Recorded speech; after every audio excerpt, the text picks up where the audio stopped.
Hey guys, today we're going to be reading the first and second chapter of Bad Kitty Goes to the Vet. Chapter 1, Poor Sick Kitty. This is what Kitty looks like when she's a happy, healthy pussycat. She has lots of energy and she has a good appetite.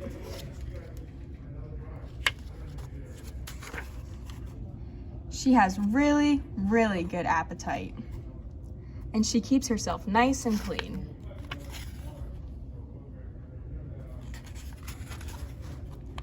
But that's not how Kitty looks today. She looks terrible. She looks tired. She looks unhappy. She does not look healthy at all. And worst of all, Kitty is just not eating her food. Kitty, I don't understand why you're not eating. I've watched grown men cry trying to beat you at hot dog eating contests. I once saw you swallow an entire liver and pineapple pizza in one gulp. I've seen you consume an entire meatloaf the size of a car in just 5 minutes. It was horrifying. This is the warning poster that hangs over the meat counter of every grocery store in the county.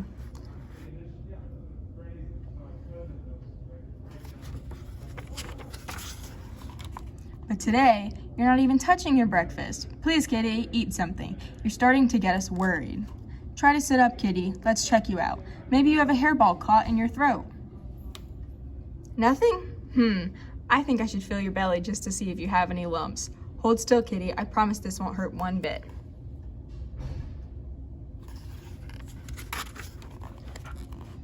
Yuck. Bar here. Bar ha ha. Ho he. Ho ha. He ha ha. Sorry about that, Kitty. I honestly had no idea you're so ticklish.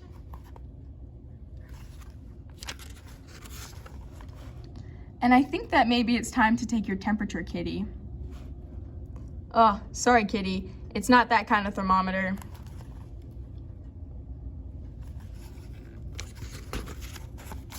That is not helpful, Kitty. Look, Kitty, you're obviously not feeling well, and we have no idea what's wrong, but we know that something is wrong. It could be serious. It could be nothing. But if you're not going to let me take your temperature, then someone else will have to.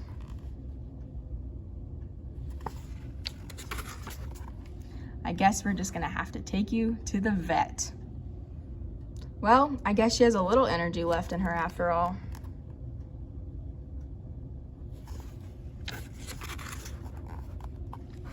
Uncle Murray's fun fact. How can you tell if a cat is sick? Trying to figure out if a cat is sick is no laughing matter.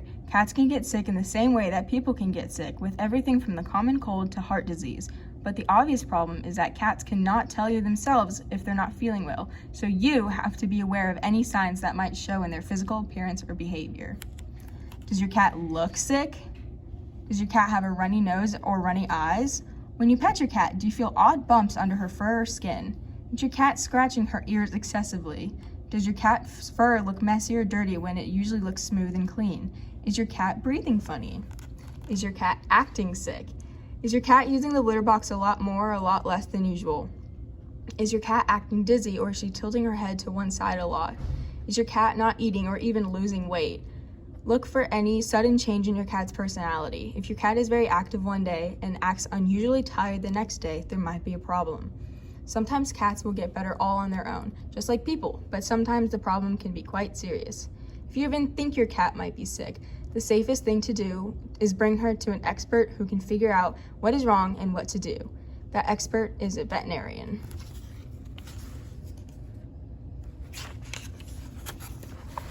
Chapter 2, How to Take Kitty to the Vet. The following is a list of top 10 things that cats hate the most. Number 10, spiders. Number 9, empty bowls. Number 8, closed doors. Hey, have a great weekend. Number 7, you. Number 6, doorbells. Number 5, nail clippers. Number 4, other cats. Number 3, dogs. Number 2, veterinarians. And number 1, baths. Please note that veterinarians are number 2 on this list and that war, homework, and parking tickets do not appear on this list at all.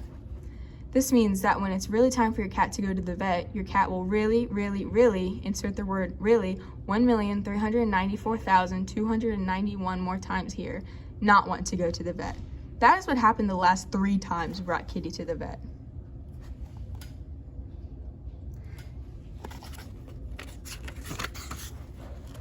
Please follow these very important steps when taking a cat to the vet so you both can come out of this alive. Well, mostly so you can come out of this alive. Step 1, gather your equipment. This is what you will need to bring your cat to the vet. That's it. That's all you will need to bring your cat to the vet, a cat carrier. But the following is what you will need to get your cat into the cat carrier. Treats, a welding mask, gloves made out of the same stuff they use to make bulletproof vests, padding and lots of duct tape, lots and lots of padding and duct tape, cash, bait, and a time machine so you can escape to the distant past when this is all over.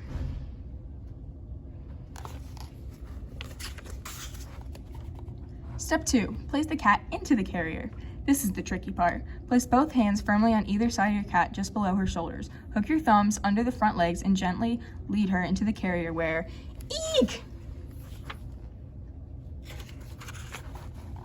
If you have not lost too much blood, you may try talking to your cat with a soft, gentle, supportive tone of voice. Hi kitty, aren't you a pretty little kitty? Yes you are, yes you are. Won't you be a good little pretty kitty and go into the carrier? You are not well, my precious little jewel, and we need to take you to the nice doctor so you can feel better. Let me lead you into the carrier, my sweet little precious little pretty kitty cat, so we can... Aye! And if the subtle method should fail, and it will, try using a strong, harsh tone of voice to let your cat know that you are the one in charge and that you should be taken seriously.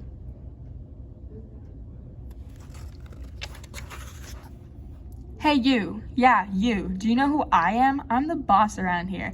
That's who. And that means I'm in charge. I make the rules.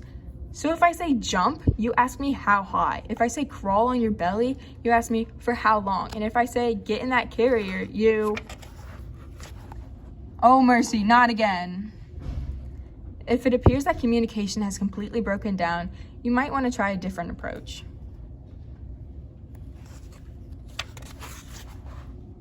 Try bribery. Look, kitty, I have a whole bag of delicious dried octopus snacks for you. It's yours if you'll just go into the carrier.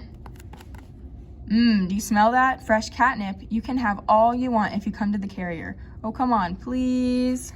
I'll give you $20. Make it $100, $200, okay, $500, but that's the final offer. If all else fails, you can always use the bait.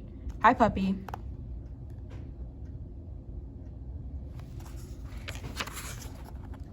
Puppy, would you mind stepping into that carrier over there? Thank you, that was easy. Hi, kitty. Did I tell you what I happened to see Puppy eating all of your toys this morning? It's true. I watched him do it. He put all of your toys one by one into his mouth, and then he ate all of them. All of them. He especially ate all of your favorite toys. He says they were delicious.